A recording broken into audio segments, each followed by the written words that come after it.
오늘은 2월 6일 주일입니다.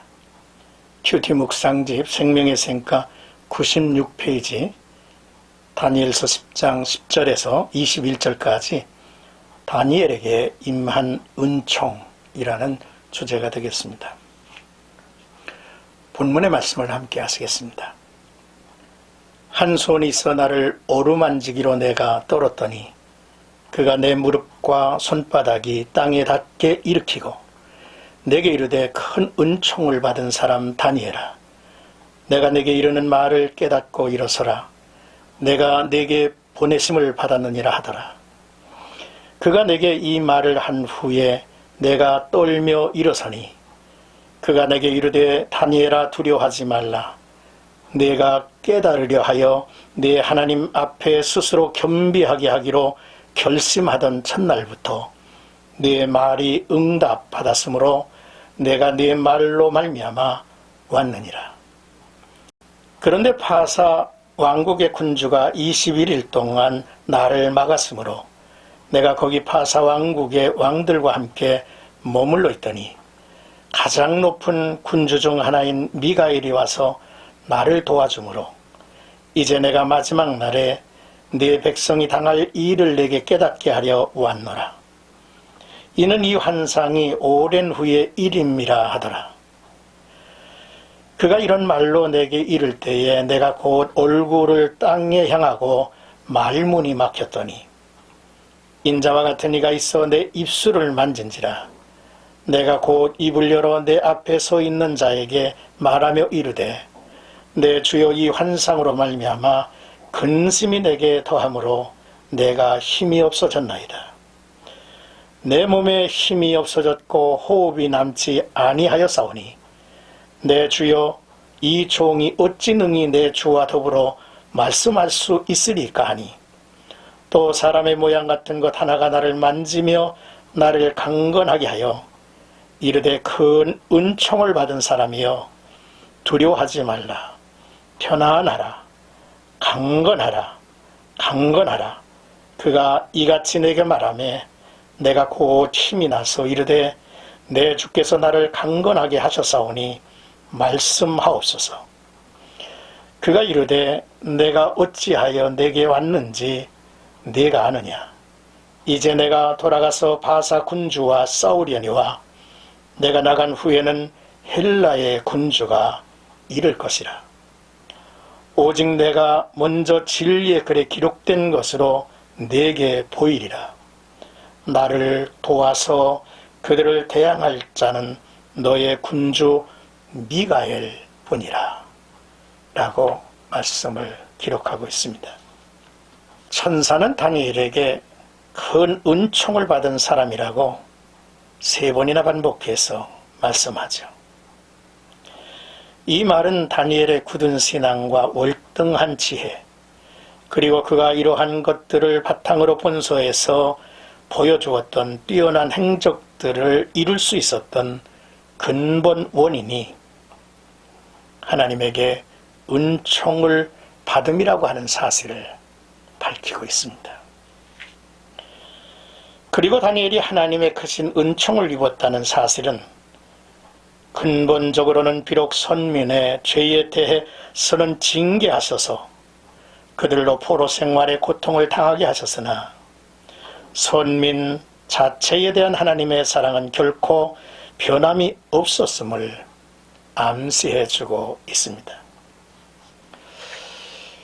그리고 포로 시대의 위대한 신앙 영웅 다니엘을 하나님께서 사용하셔서 그를 통하여 세계사의 전개에 관한 다중적인 묵시를 계시하신 사실은 인간은 하나님의 쓰임을 받은 자가 될 때에 가장 큰 가치를 지니게 된다는 것을 잘 보여주고 있습니다.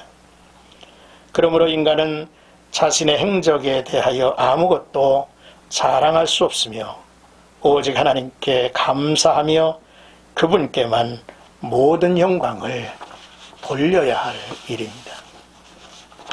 오늘 본문은 다니엘이 영광스러운 인자의 환상을 보고 그 위험에 눌려 정신을 잃습니다. 그러나 천사 가브리엘은 다니엘을 일으키어 이스라엘 백성들이 말세받게 될 환란, 즉 파사의 멸망과 헬라의 등장을 예언하고 있는 것이죠.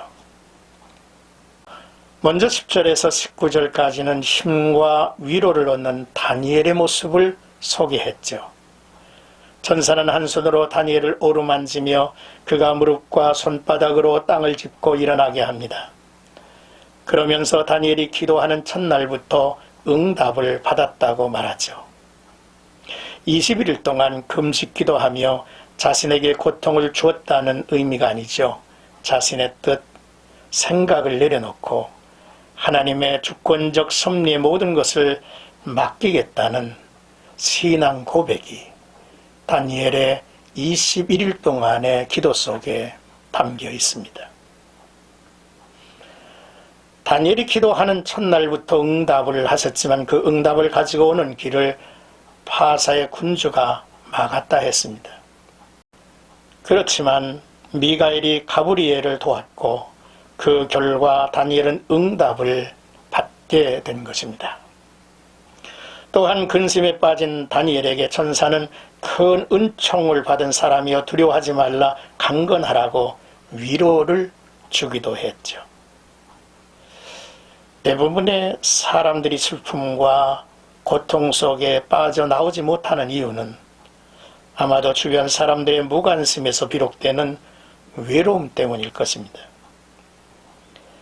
그러나 다니엘은 주변 사람을 의지하는 것이 아니라 하나님을 의지하며 나온 것이죠. 하나님은 자신을 의지하고 믿고 따르는 자에게 응답하심으로 힘을 주시고 위로해 주시는 분이십니다. 참으로 기도는 영적 전쟁이기도 합니다. 우리의 기도에 대해 대적마귀가 무관심할 리가 없죠. 분명히 알 일은 산 위에서 모세의 기도로 인하여 이스라엘이 르비딤에서 아말렉과의 싸움에서 승리를 거두게 된 것 같이 다니엘의 은밀한 기도로 이스라엘의 역사와 세계사가 전개되는 것을 보여주기도 합니다. 이제 20절에서 21절까지는 군대에 대한 예언이죠. 다니엘은 다시 힘을 얻어 천사의 말을 들을 준비를 하죠. 그 예언은 헬라 제국의 등장에 대한 예언으로서 바벨론은 메대와 파사 제국에 의하여 패망하며 메대와 파사 제국은 헬라 제국에게 멸망할 것을 말씀해 주신 것입니다. 이 모든 것을 주관하시는 분은 하나님이심이 분명하지 않습니까? 여기서 다니엘은 역사의 모든 사건이 하나님의 계획과 천사들의 수행 안에 있다는 것을 알게 됐죠. 그것은 단순히 왕과 군사와 정치가 그들의 통치로 이루어지는 것이 아니라는 사실입니다. 인간의 역사는 하나님의 계획과 섭리 없이 이루어질 수 없는 것임을 보여주고 있습니다. 세상은 깨닫지 못하지만 우리는 하나님께서 일하시며 우리에게 앞서 알려주고 계시고 있다는 사실을 알고 있습니다. 그러므로 이 세상이 흘러가는 모습을 보며 하나님을 깨닫고 믿음이 흔들리지 않고 강건해야 할 것입니다. 천사는 다니엘에게 먼저 진리의 글에 기록된 것을 보였고 나를 도와서 그를 대적할 자는 너희의 군주 미가엘 뿐이니라 했습니다. 이스라엘을 수호하는 이는 하나님의 군대임을 강조하는 말씀이죠. 사랑하는 생각가족 여러분, 큰 은총을 입은 다니엘은 어떤 인물입니까? 저는 하나님 절대 신앙자이며 늘 말씀을 읽고 묵상하는 자이며 기도하는 자이고 마음이 청결한 자입니다. 전적으로 하나님을 신뢰하는 인물이기도 하죠. 세상의 역사의 흐름을 깨달았던 은총을 입은 다니엘. 그의 모습이 우리의 모습이 되기를 주님의 이름으로 축복합니다.